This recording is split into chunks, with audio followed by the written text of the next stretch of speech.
بسم الله الرحمن الرحيم. الرسالة الثالثة تفسير كلمة التوحيد. Üçüncü alacak risalemizde tevhid sözünün tefsiri açıklaması. Tevhid diline gönümel tevhid sözünün gönüm tutan noktanım. La ilahe illallah sözünün gönüm tutuyor. Näme diye suile Şeyh Muhammed ibn Abdülvehhab rahimahullahu taala an ma'na la ilahe illallah. Kitabın näme yazılmaklığının sebebim şu sual boldu diyorlar.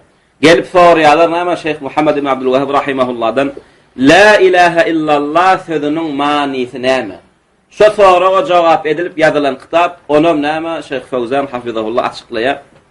Bedem inşallah näme peydalanıyor. Fe'acabe bi kavlihi. Şu soruğa näme dip cevap verdi? İ'lem bil rahimakallahu taala. Allah sana rahmet etsin. Yaxşı dua diler. Enne hâzihil kelime diye şu la ilahe illallah sözünün asli näme etyen vardı. Hiyel farika beynel kufri vel islam diye. İslam bilen küfrü näme kafirliği tapaltlanır yani söz diye. Şu sözü diyen, itikad eden, talep eten vaadına göre yaşayan adam Müslim diyemedik ya da deyip buyurayan vaatlarından boyun açıp kaytarayan vaatlarından kayıtmasa şol adam Müslümanlar kafir. Näme musulmançylyk bilen näme kafirçylygyň arasynda näme tapaltlanır yani söz diýdi. Indi şu sözü açıklaya Bismillahirrahmanirrahim. Elhamdülillah ve salatu vesselam ala Rasulillah ve ala alihi ve ashabihi ve ba'd diye. Yani Allah'ın Resulü Muhammed sallallahu aleyhi ve selleme ve onun maşgulası ve onun ashablarına näme salatlar, salavatlar, salamlar yani övgüler, senalar, alkışlar aydandan soň näme diye ve ba'd bu övgü senalardan soň kelimetu la ilahe illallah. La ilahe illallah sözü näme kelimetun azimetun diye.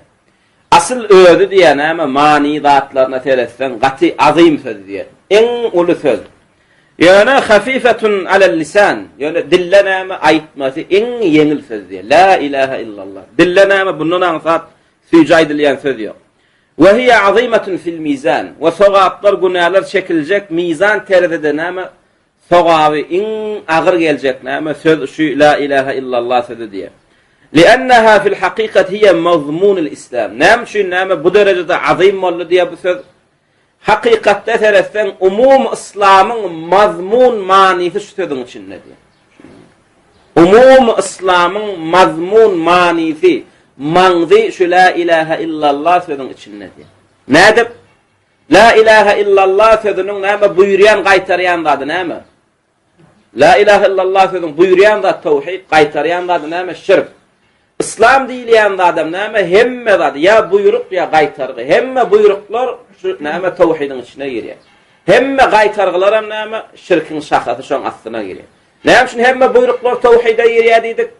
Namaz hem näde tevhide girýär. Siyam hem näde tevhide girýär. Namaza qanda lillahi bolmadym batyl. Agdy beklanda lillahi bolmadym batyl. Jihad edende lillahi bolmadym batyl. Hemme näme tevhidden başka edilmesi buyurulan vaatlarım şuna terettir. Şunu bilen ettin kavur şunsuz bolmadı mı? Batıl, merdud. Liannaha fil haqiqati hiye mazmunul islam. Azamati, beyikligi nämeden çıktı? Neden gelip çıktı la ilahe illallah sözünün?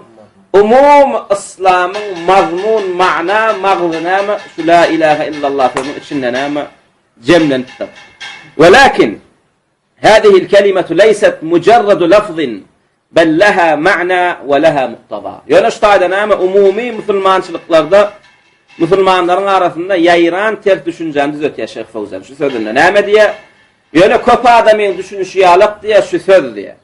Mujarrad lafz diňe manisiz, şersiz näme dille aýdylýan sözler diye. Yani dille aýtdyň bolly gutordy sen kafirlikden saýlandyň jennetiň açar menne diýip näme gowanyp hoşal bolup görme diye.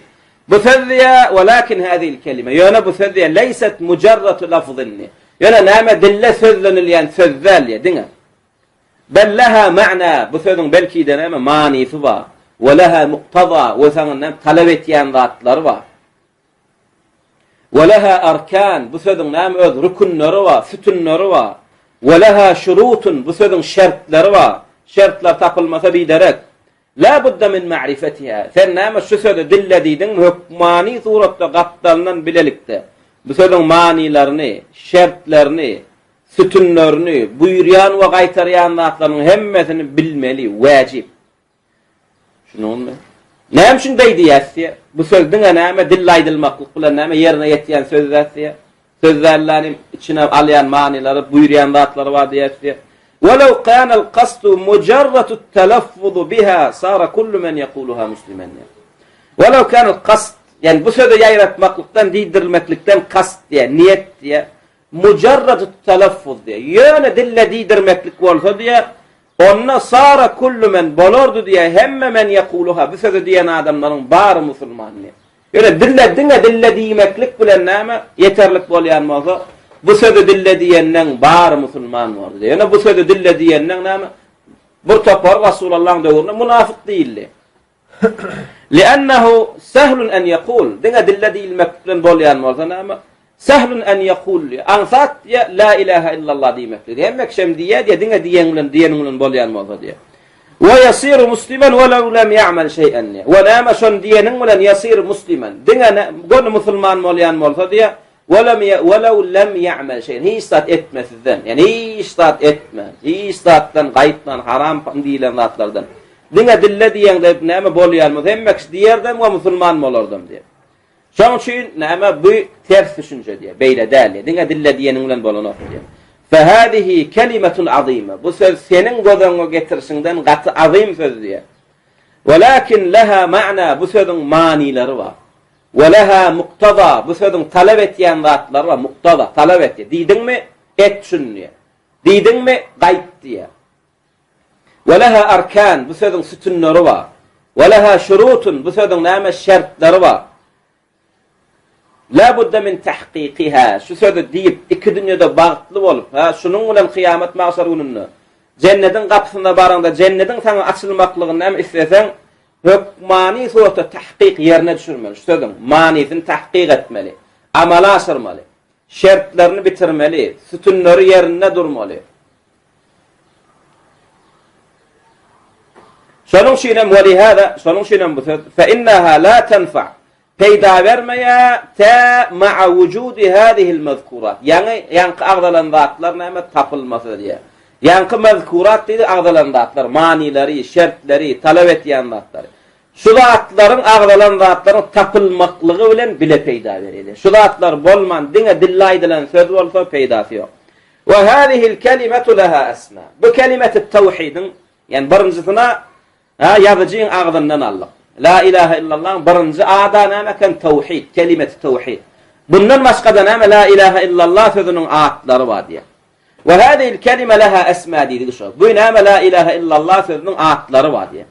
Minha annaha kelimetul ihlas. Minha diýen min asma'iha.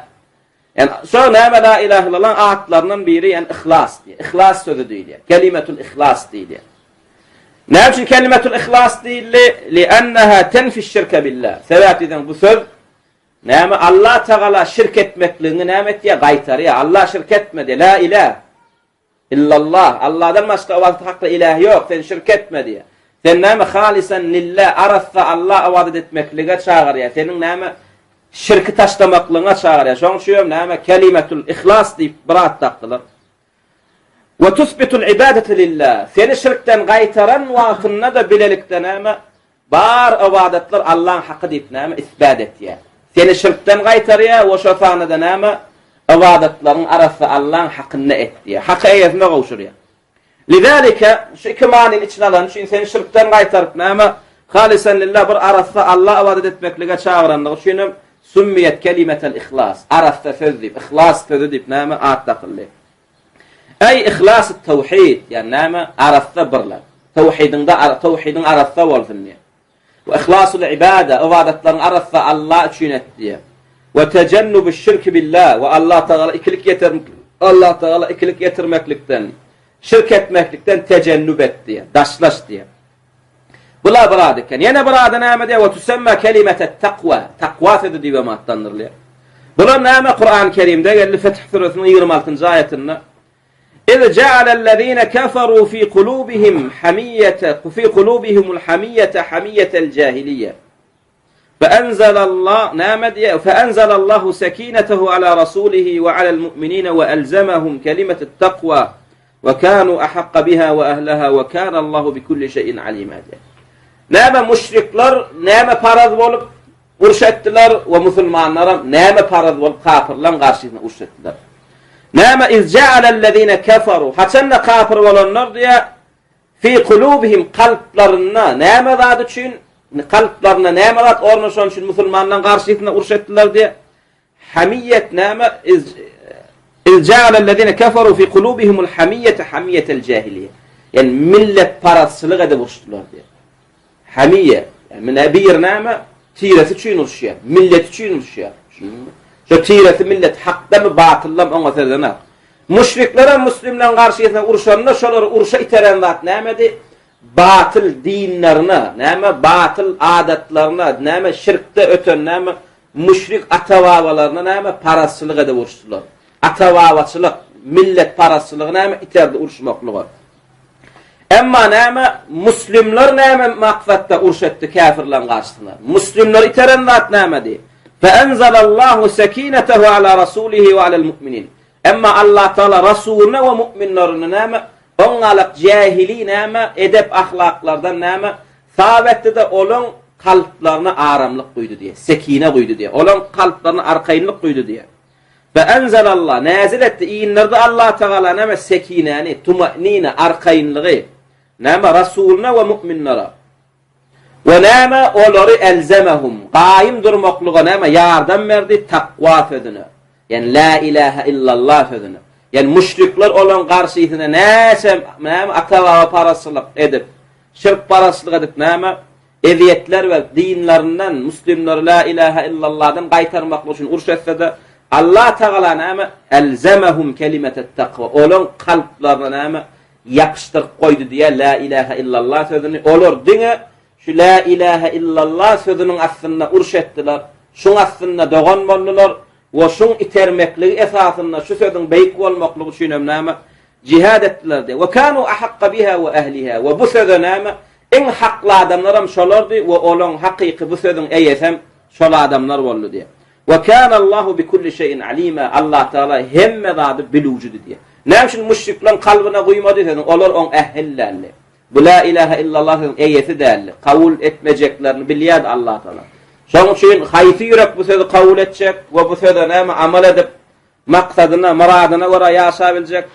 Näme Rasulullah we oňa näme ashab bolan erenler, ýaranlardy. Şoň üçin Allah Teala kelimet-i takwani la ilahe illallah sözüni bolan kalbyna goýdy we şu sözde näme sekine berdi. Şu sözde näme rahatlyk tapdylar. Yani biz şu la ilahe illallah şun urşýar, jihad etýärsin.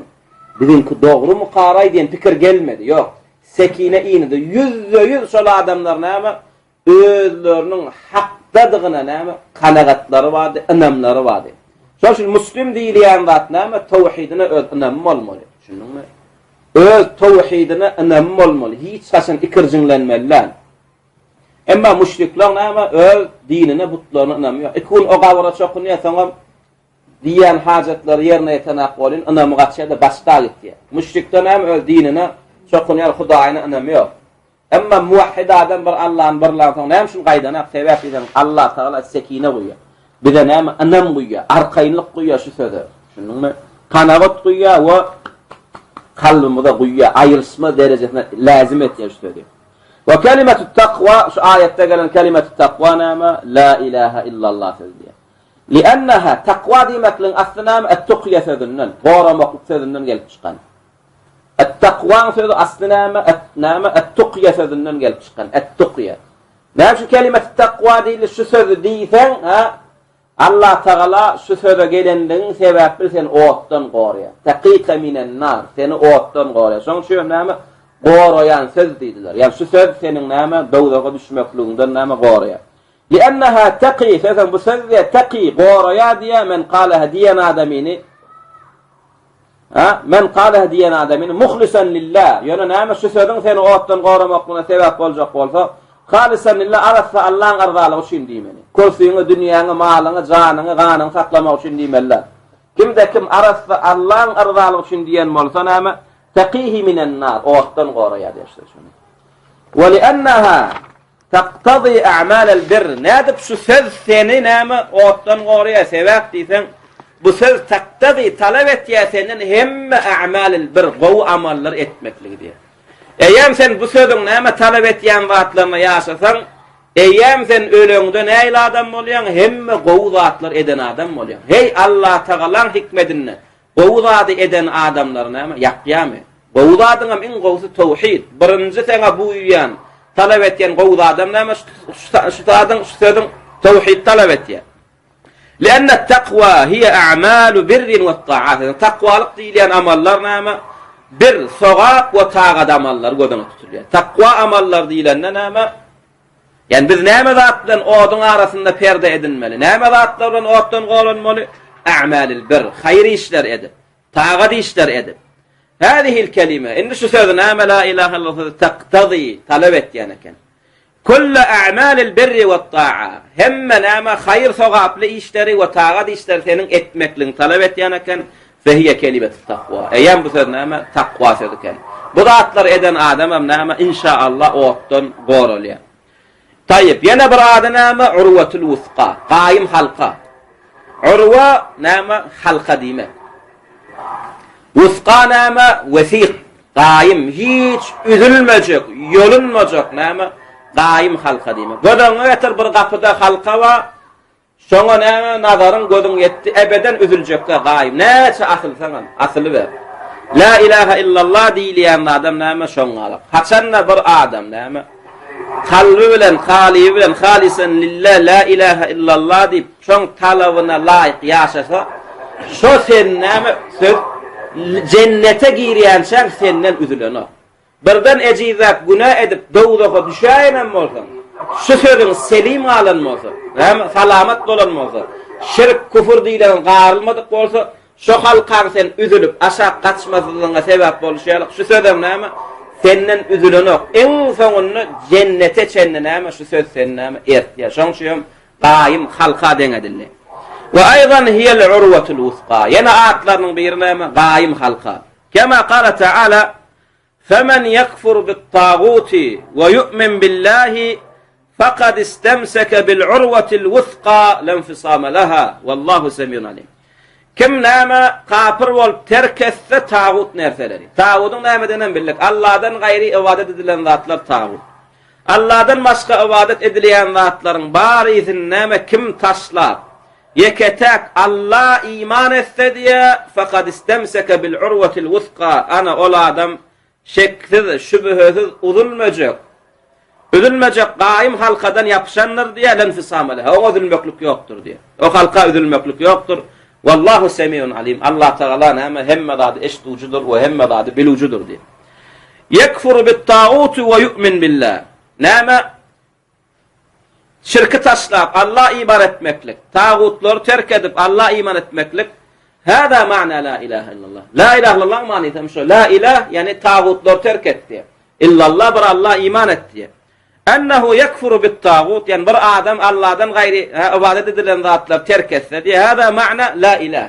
La ilahe illallah'ın birinci bölümünün manisi. La ilah näme diýesen, ilahlerin hemmesini terk etti. Allah'dan başga näme hudaýlaşdyrylan zatlaryň barysyny terk etti. Yani sen şonu terk etsen, hem şu zatlara kafir boldun. Ve yu'min billah, soňam näme Allah'dan başga ilahleşdirilen, hudaýlaşdyrylan zatlaryň hemmesini terk etti. Birinci bölüm, ikinci bölüm näme? İllallah bir Allah'ın terk etmedi. Bir Allah'ın terk etmedi. Sen Allah Teala ibadeti hakkallya. Ve yu'minu billah. Ve Allah da iman etti. Hada huwa ma'na illallah. Illallah'ın manisi şu. Birinci la ilahın manisi bar çöpüňi çöreňi bar hudaýlaşdyrylan zatlar terk et. Illallah Allah'dan bir Allah'ın taşlama ona iman etti. فَمَانَا يَكْفُرُ بِالتَّاغُوتِ وَيُؤْمِنُ بِاللّٰهِ هُوَ مُقْتَضَى لَا إِلَٰهَ إِلَّا اللّٰهِ. Muqtada dediğine la ilahe illallah senden talep etdiğin adı şu deken. Şirkin taşla diye talep etdiğin senden. Sen la ilahe illallah dedin değil mi? Şirkin taşla, alacağın taşla, çöpün taşla, tümmöğün taşla. Umumi Allah'dan başka näme zada ibadet diýilýän sarf edip Hudaýat näme derejesine ýetiren bolsam, şu zatlaryň hemmesini terk etdi we ýene şu zatdan senden talep etdi. İbadetlerin halisan lillah arasy Allah üçin etdi. İbadetlerinde Allah'ını birle diye. Tayyib, femana yekfuru bit-taguti ve yu'minu billah huwa muqtada la ilahe illallah. Näme tağutlar terk edip bir Allah iman etmeklik, näme ken la ilahe illallah talep etýän zadiken ve lizalika summiyat al-urwatil wusqa. Şoda da şoň şinem näme şu manileri talep etýän zatlar şuýlar näme gaýym halka diýilip näme atlandyrylýar. Ve aýdan hiye kema qala şeyh ve yana bir ady näme de edil goýa şeyhin aýdyşýalyk de edil şeyhin aýdyşýalyk el fariqatu beynel kufri vel islam. Kufur bilen näme islamy tapawutlanyrjy söz diýdi. İman bilen kufru tapawutlanyrjy söz diýdi. Hakikatten hem şeyle femen qalaha alimen bi ma'naha. Kim sözün manilerini düşünüp diýse diye ve amilen bi muqtadaha ve talep etýän zatlarına da amal etse diýen diýmeklikde şu şertler bar eken. Diýende manisini bilip diýmeli we talep etýän zatlarına amal etmeli. Kim manisini bilip we talep etýän zatlarına amal etse diye sara muslimen eýen bul adam musulman boldy. Ödüni şu sözü diýmekligi bilen kafirlikden näme kafirlerden tapaltlanyrdy. Ve men aba ve emma kim yüzzönürse en yekulaha. Şu sözü diýmeklikden yüzzönürse boyun gaçyrsa ya da diýdi ýöne näme ilmini bilmedi. Ya da näme ilmini bilse de buyurýan zatlaryny näme amal etmedi. Tevhide gelmedi, şirkin taşlamadı. Ya da ev qalaha diye. Ya da diýdi diye bir. Welakin lem ya'mel ma'naha. Manisini bilmedi. La ilahe illallah diye bu da çok ünlüyordu. Kavra çok ünlüyordu. Ev qalaha. Kabiren billi. Allah'dan başka ibadet etmesizlige çağırýanlarına ýöne talep etýän zadyna gelmedi. Şirkin taşlamadı, bilibem. İbadette Allah'ını birlemedi, bilibem. Lem yekun muslimen. Bu adam musulman bolanok. Ta ya'rife ma'naha. Hatta ya'rife ma'naha. Ta manisini bilýänçe. Ve ya'malu bi muqtadaha. Ve talep etýän zatlaryna amal etýänçe içi bilen, daşı bilen. Şol adam musulman bolanok. Kim şunu diýse de ýa-ni şertler bilen ana ol adam musulman bolýar. Daşyň bilen ýa-ni daşda edilýän ibadetlaryň hemmesi Allah üçin bolmaly. Ve işte de yüreğinde diýeni de ıqtiqadyňda näme inanmaly. Riyaen, göz üçin, munafıklyk bilen, ikiyüzlük bilen diýmeler. Hadihi esma'un li la ilaha illallah. Yani qalalan atlar la ilaha illallah sözüniň atlary. Mesela kelimetul ihlas, kelimetut taqwa diýdik, urwatul wusqa diýdik. El kelimetul fasile beynel kufri vel islam. İslam bilen kafirin arasynda näme paýsal edici söz, bölüji söz diýdik. لأن كثيرا من الناس لا يهتفون بمقتضى هذه الكلمة. نعم شنو söz barada näme bu zatlar guruladyk diye لأن sebäp diýsen diye كثيرا من الناس köp adamlar la yehtifun yani la ya'malun بمقتضى هذه الكلمة. Bu sözün talep etýän zatlaryna amal eden aklar. Bu sözün talep etýän zatlaryna göre ýaşan aklar. مع أنهم يكثرون من النطق بها وذكر الله بها كالصوفية. Yani diye qıynan falan oların köpüsü näme yukthirun. Näme dille kan diýerler diye. Allah'ın kaniyatlaýarlar. Dille la ilahe illallah köpüm diýerler diye. Misal üçin sopular ýalyk diye. Ýöne sopulardan näme şu la ilahe illallah manisini daş adamlar ýok. La ilahe illallah diýip otur qada näme diye Allah'ın godawna götürmän näme pirini godawna götürýär. Sopularda şo bolmaly ýok mani turakda. Nama ve konamet şu pirin sen godawňda bolmaly. Godawňa gelmeli. La ilahe illallah diýip otur qalaram näme şirket ýalar. Peýdasy ýok, ýöne dille diýeniň bilen peýdasy ýok. فلهم أوراد صباحية ومسائية فيها. Sopulan diye awratlara wurt diýen biri özüne näme programma belli. Ýerden plan çeýrek şey diýmeli, akşam plan çeýrek şey diýmeli. Ya günne bir para Kur'an okamaly, şoňa wurt diýilýär. Sopulan ýoksam wurtlere made ýerden plan çeýrek la ilahe illallah diýmeli, mesaiyen akşamam näme plan çeýrek la ilahe illallah diýmeli. Hatta alafil marrat hatta kabirlen näme müňe daýetýän, müňe edek diýmeli ýerden akşam. Ýöne şonda da näme yed'una gayrallah. Şonda da näme günne müňe edek la ilahe illallah diýseler näme Allah'dan gayrini çağırýarlar. Allah'dan gayrıdan näme hajatlaryny dileýärler. Näme üçin? Manilerine düşünen oklar diýen zatlarna. Fehiye la tufiduhum şey'en. Müňdal yene üstüne näme müňü goş. Yene müňü goş. La yufiduhum. Bu sözüň olara näme peýdasy ýok. Näme üçin? Sebäbi olar lem ya'malu bi muqtadaha. Bu sözüň talep etýän zadyna göre amal etmediler. Bu sözüň talep etýän zady nämedi? Pirin taşla, çöpün taşla, gawryň taşla, şirkin taşla. bir Allah ibadet et, onu çağır diýdi. Emma bular näme? Lem ya'malu bi muqtadaha. Bu la ilahe illallah näme? Talabyna laýyk ýaşamadylar. Fehum yaqulunaha, ýöne diýen mi diýsen diýýärler.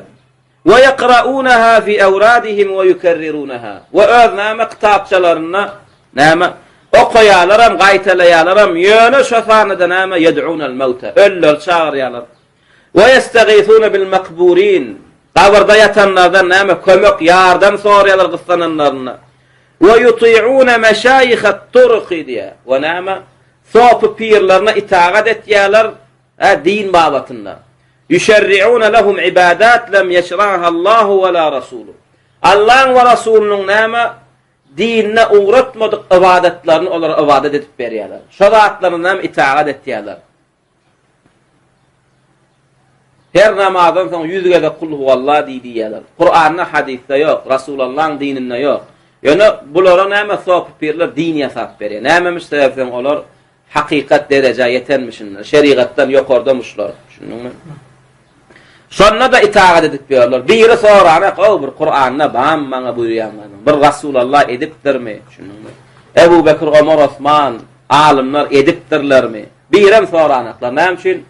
Goýa näme Allah'ın din ýasanyna, Allah'ın uğratýan dinine itaat edişleri ýalak şo sopy pirleriň agzyndan çykýan hökümlerini din hökmüne hatta dinden hem ýokary derejede näme amal edip itaat etýärler.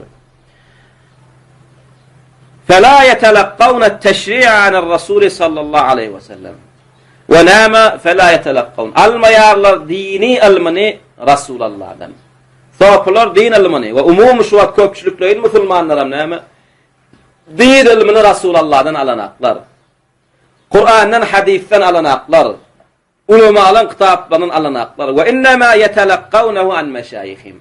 Onlar kimden alyalar dini? Näme sopi pirlerinden alyalar. Sopi pirlerini yerden alyamış? Gönümel Allah'dan alyamış. Haddeseni Rabbi an kalbi diye. Nereden Allah'ın desem? Rabbim kalbime koydu diye tirkam düş gördüm diye. Şey dedi diye. Dollarının düşüne göre näme din ýasaplar. O düşünde iblis gördümi, şeytan gördümi, kimi göreni belliden.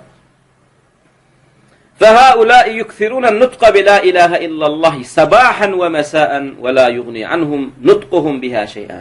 Ana näme o sıfatdaky adamlar näme köp diýerler diýe la ilahe illallah. İýerden aksam ýöne şonda da la yughni anhum nutquhum biha şeý'a. Ýöne şonda da olara näme peýdasy berenak la yughni anhum. Olara peýda berenak diňe nutq diýmeklikleri diller bilen osady şeý'en hiç bir zat peýda berenak.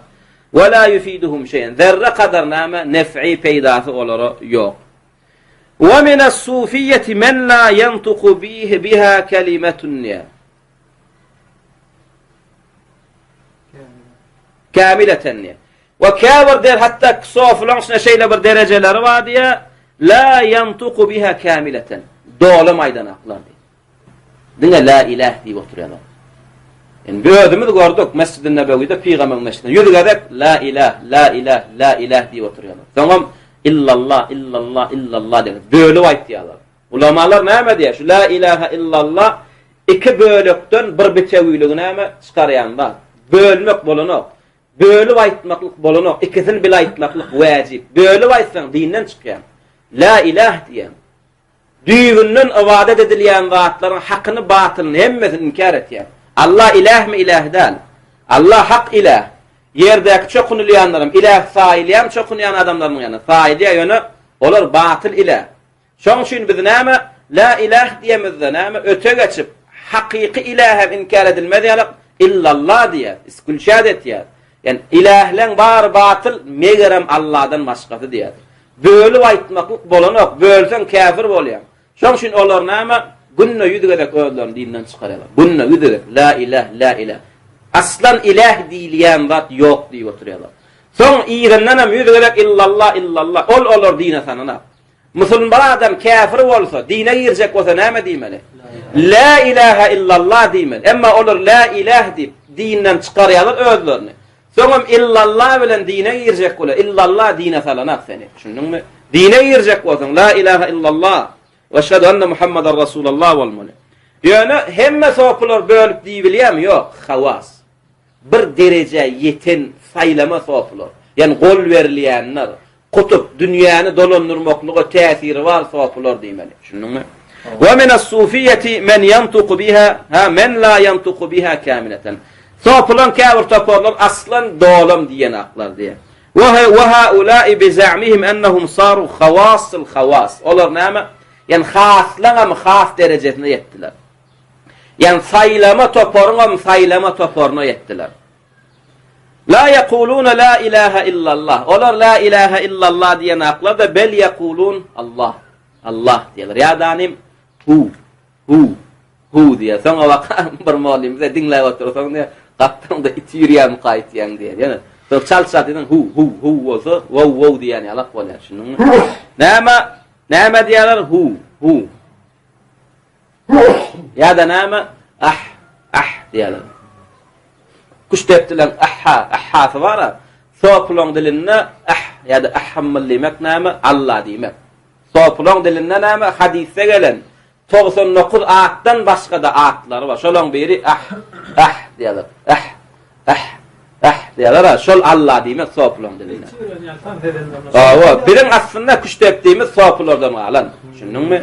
Sopulordan alan. Sopulor näme? Kuş depdiýerler. Kuş dependen näme diýerler? Arasyny öň mende bizde folklor tansol qal. Emma öň edilýänler köplönç kuşdy porhanlar depen. Däli porhan näme? Zindiq özüne Hudaý diýe derejesine yeten kafir soplar edenler. Näme diýen ekenler? Biri jinnadi, biri däli ya owa bela beter geljekmiş, düşman geljekmiş diýenlerine näme sopu pirler, muritler bilen näme aýlanyp arada şo jinnini zady goýup aýlanýarlar.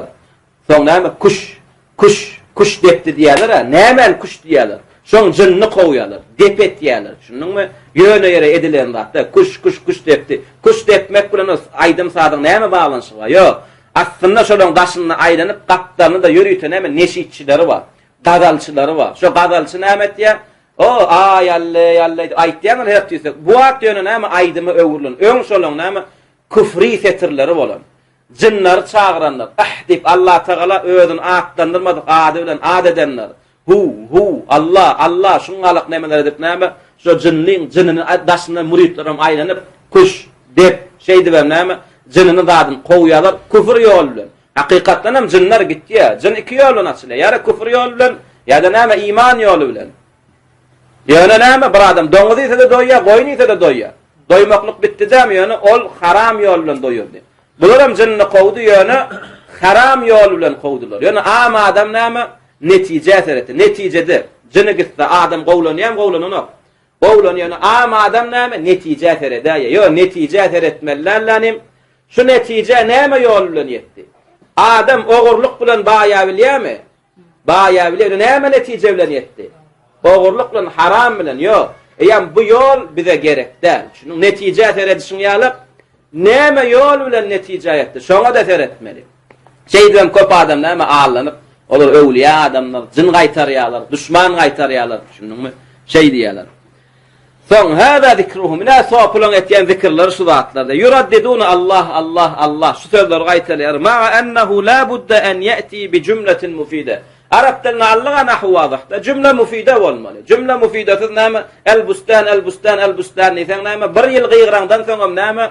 Hiç kim senden zat düşünenok näme diýjek boldyň ay bustan diýip diýelim. Şunuňmy? Düşünenok Arab tilini peýdal sözlem bolan, hemme diline peýdal sözlem bolan. Sen diýen sözüňden adamlar peýda almaly. Allah näme Allah? Sen Allahmy? Kim Allah? Şunuňmy? Şoň üçin köp mesçitlerde zatlarda diňe Allah diýip ýadylar. Bolano, Allahu ekber diýip ýadylar. Ya da subhanallah diýip ýadylar. Asla ýazmak bolano. Öne birden ýazjak diýdim. Özüňkini tutdum. Allahu ekber diýip ýadylar. Subhanallah diýip ýadylar. Elhamdülillah diýip ýadylar. La ilahe illallah diýip ýadylar. Öne Allah bolano. Şunuňmy? Amma Allah fehuve ismun mujarrad fehuve la yufidu şey. Yani mujarrad terkibi yok. Söz düzümünde yok. Yani Allah mani berana. Ve bazıhum la yekulu lafzal celaleti kâir Allah da diyene. Dine zamir gayb bile gurlaya.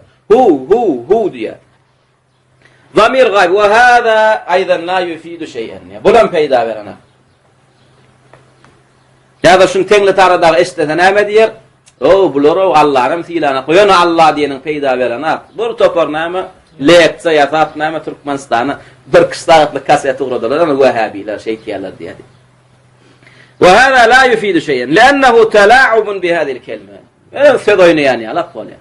Allah söz yani dille beydip näme oyunu başladığına getirenden azim Allah dedi. فيجب التنبه لهذه الأمور. Şoň üçin näme akıllı adam dininde yaşamaklyk isleýän adam şu sözü diýip näme peýdatyny görjek adam näme tenebbuh etmeli, ägä bolmaly, üns bermeli şu zatlara. Oýa bolmaly. Näme üçin? لأن الشيطان لما علم أن هذه الكلمة هي كلمة الإسلام وكان عند الناس رغبة في النطق بها والذكر بها صرفهم عنها بهذه الحيل. Şeytan niye haçanna billi diye bu sözün näme İslam sözüdügüne. Şeytan bilýär, şeytan ilmli adam. Şunuňyzmy?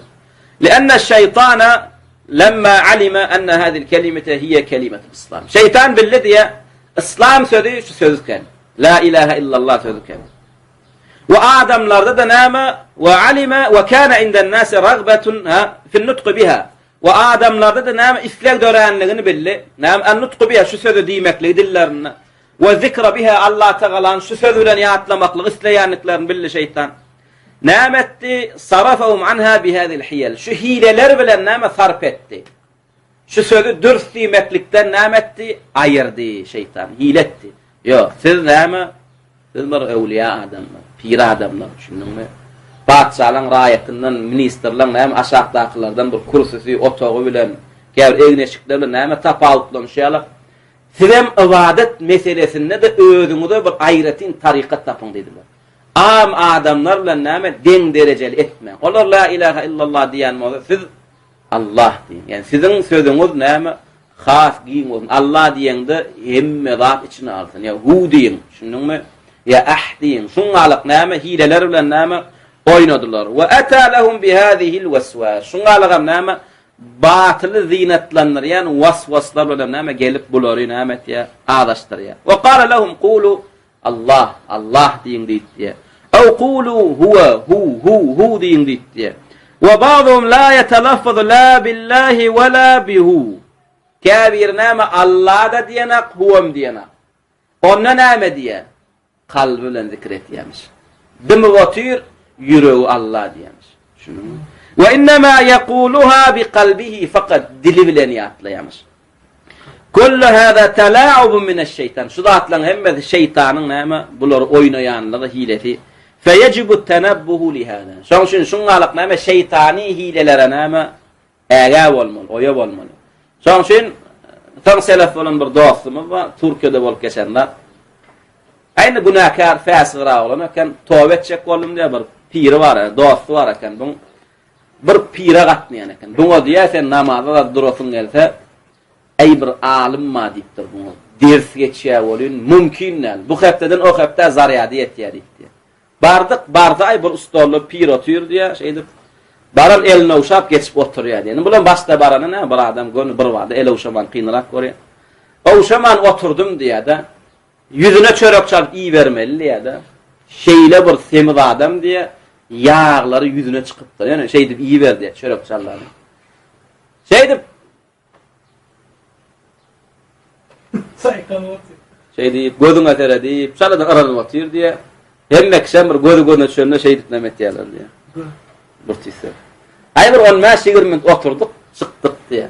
Bismillah da ýok, elhamdülillah da ýok, assalamu alaykum hem ýok, we alaykum assalam hem ýok, armada o da ýok, bar bol o da ýok, qala Allah da ýok, qala Rasul hem ýok. Çykdyk bolin. Yaman gow ders wallahi diýdi ýankylar. Beh, diýdi ýanky joşýady. Näme ders boldy diýen ýa-da oğlum. Yo, bular näme? Hawas adamlar diýdi. Şunu. Bular zikr kalpda edişýärler. Ilmam gün kalpdan kalba geçýär. Şunuňmy? Şo saňa sereden ne diýär? Näme? Ilham gözünden, nurundan saňa geçýär diýär. Şunuňmy? Şunun bul pirlen dersi şeýle diýär. Bular hawas diýdi. Şunuňmy?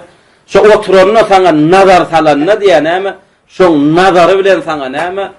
Rahmani duýgular, gatlar geçýär diýär. Bu sondan tapanlar. Yaman gow ders boldy diýär.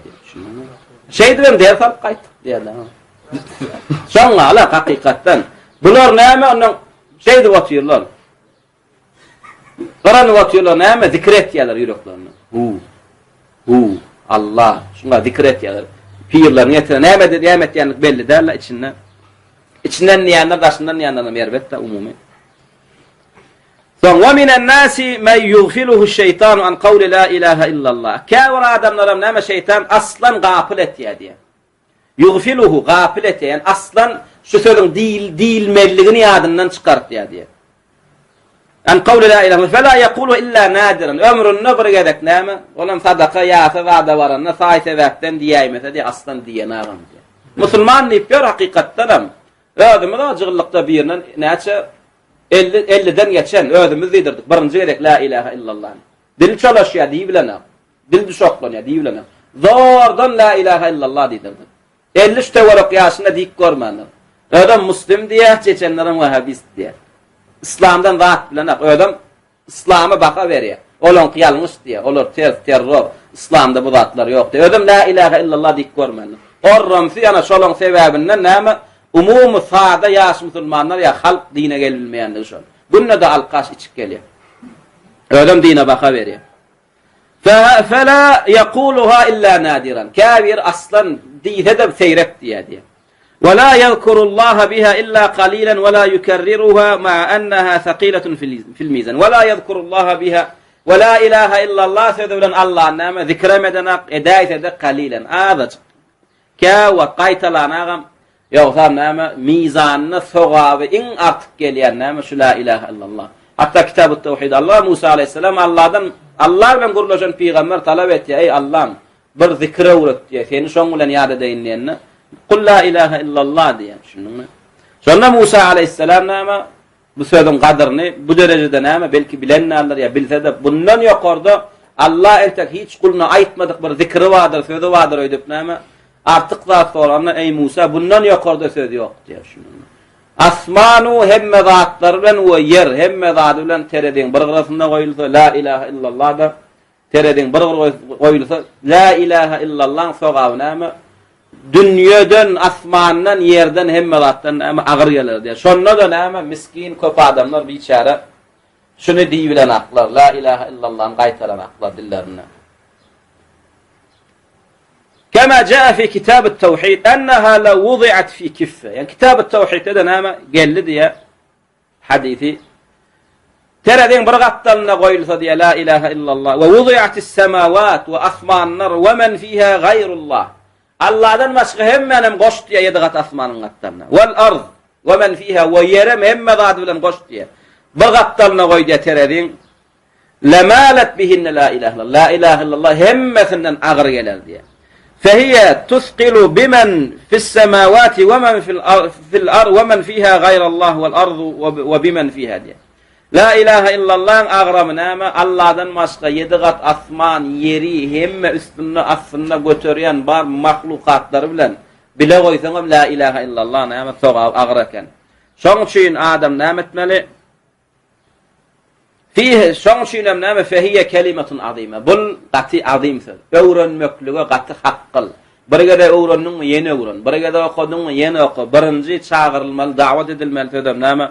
Şu söz bilen başlamaly. Walakin qalla man yetenabbahu laha ýöne näme? Qalla az diýe bu sözüň beýle azimdygyny, sogabynyň känligini, beýle ähemmiýetiniň näme ullugyny näme üns berýän, yetenebbeh üns berýän we yestahdiruha bu sözü kalbyna getirip näme oýuna, pikirine, külkülüne salýan adamlar näme az diýär. Şonuň üçin näme etmeli her bir muslim? Yu'awwidu lisanahu ala nutq biha we tekrariha. Dilini öwrenişdirmeli. We dilinde näme kän gaýtalamaly şunu. İlla men waffaqahu Allah bunu kim edilýär? Allah Taala bir guluna näme hayır zatlar etmeklige tawfik berýän şol adam etýär. Şonuň üçin Peýgamberimiz sallallahu aleyhi ve sellem näme el-mudama dilin çiği Allah'ın zikri bilen bolsun. Adam gurlasa Allah tarapyn näme agdyň içi tüýkülük, çiğlik çykarmaklyk näme maddalaryny goýdy. Olatlaryny goýdy. Mäzlerini goýdy. Şoň üçin gepden gurrundan bir tarap batyl gurrunlardan agdyň çiği bolmasyn diýär. Näme hatta agdyň çiğim Allah'ın zikri bilen bolsun diýär. Şunuňmy? Wallahu Taala a'la ve a'lam.